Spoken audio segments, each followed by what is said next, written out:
There's boxes of cookies that we're throwing down our throats. And the question is, your families are all overweight. So if you believe that your family is all overweight and the result is that you're overweight because it's genetic, well, look, I got news for you. Half of me says, yeah, 100%. Genetics play a major role in the way that we look and the way we feel, the way we process food, 100%. But on the flip side, we can't blame genetics when we open the fridge and there's the cake. We can't blame genetics when we open the cupboard and there's boxes of cookies that we're throwing down our throats. And look, I want to say real quick, I am not pointing fingers. I was one of those guys. On and off throughout so many times in my life, I would blame my family because some of my family members are heavy set, and I would just look at them and I'd say, well, look, that's why back then my stomach is further out than my head, is because I got family members like that too. And to be fair and honest, that does play to a point. At the same time, I'm assuming if you're watching this video right now, chances are is you're not trying to get on stage like Helen did.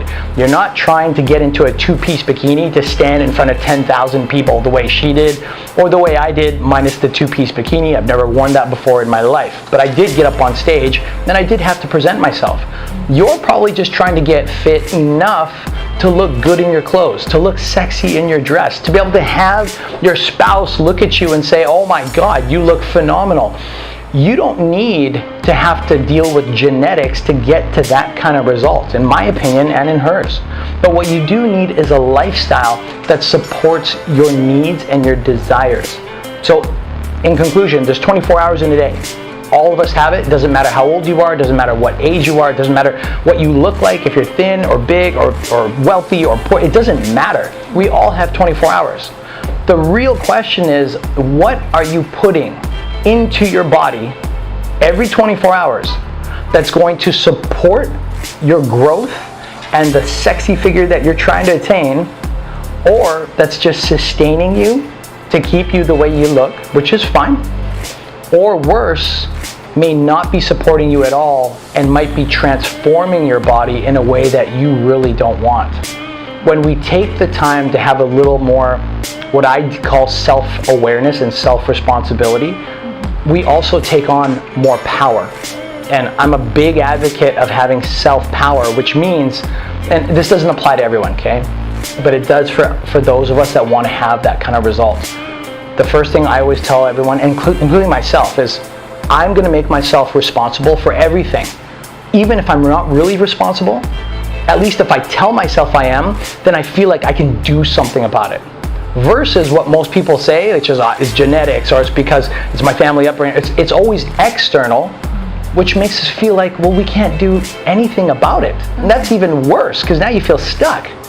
But if you're willing to take that first step of just saying, will I take self-responsibility, and just own it. Just own the fact that, okay, this is where I'm at right now. If you can do that for yourself, then you can take that next step, which is to break out of the mental mold of blaming or putting that blame or that reason on other people or other things, and start doing little daily habits that can help you produce the results that you want. And look, in closing, remember something, okay?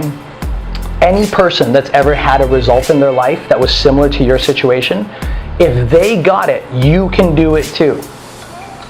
And that's not just some hype, like some hyped up, like, what do you call it? Some airy-fairy, it's success leaves clues, and habits create results.